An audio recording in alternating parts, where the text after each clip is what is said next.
Ayan, Merry Christmas! Merry Christmas to all! Yan, nandito tayo guys. Nag-decide tayo at nag-celebrate ng Christmas. So, ito, daming handa. At daming handa. At ito ang ating dessert.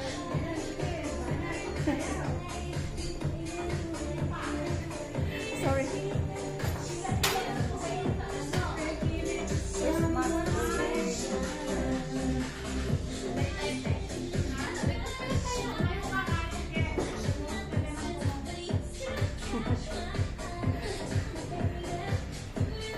May boot na pala. Ha?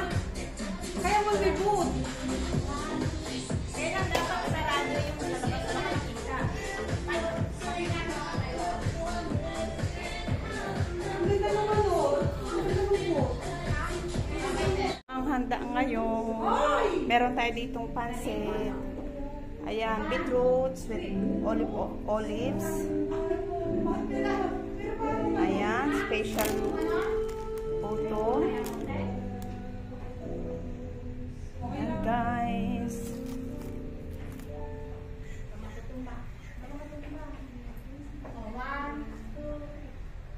Ito ang ating dessert. Cake. Ayan, fruits. Ayan guys. Look siya, may lahat ng mga foodies. Ay, sorry. Pasayapin mo nga naman tayo. May kawawa naman yun si Evelyn. Baka pwede naman, huwag naman yung tugtog mo yung napakalungkot. Sobra naman. Ano natin sa YouTube? Yung pwede namang sumayaw.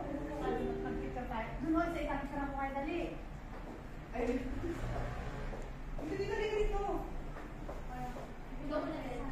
Ay, may boot. May boot.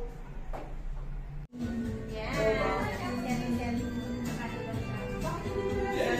Ay, hindi pala yun.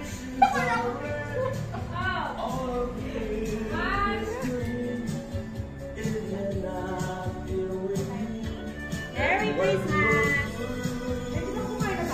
Sige, mag-pray tayo.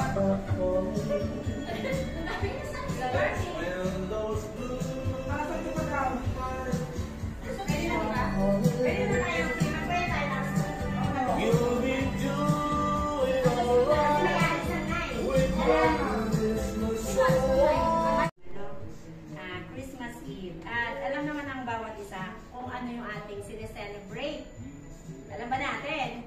Baka alam lang natin pagkain.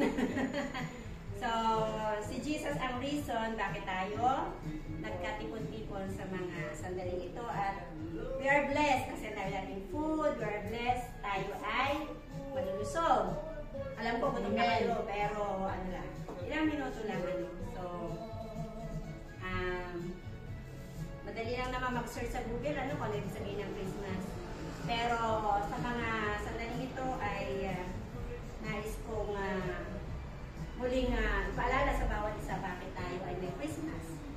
No? Unang-una ay yung pag-asa natin na tayo ay payapaan sa Kanya at sa pagmamahal ng Panginoon ay tayo ay Kanyang pinalinga at ibigay niya ang Kanyang na anak na si Jesus upang tayo ay magkaroon ng kaligtasan. So, wala naman dito magsasabi na si Jesus ay tao lang. Amen ba? Amen. So, we are blessed tayo ay may Savior. Kaya, salamat sa pagmamahal ng Diyos sa bawat isa sa atin. At welcome ang bawat isa. Salamat sa nasa live. At Merry Christmas dyan. So, let us pray for our food. Hallelujah. Hallelujah. Lord, maraming salamat po sa mga sandaling ito. Salamat sa mga biyaya na aming pagsasaluhan. Pagpalain niyo po ang bawat isa na naghanda nito. At ang aming mga employers, patuloy na sa inaming pinagkakatiwala at nagpapasalamat. Lord, bless each and every one of us and bless this food.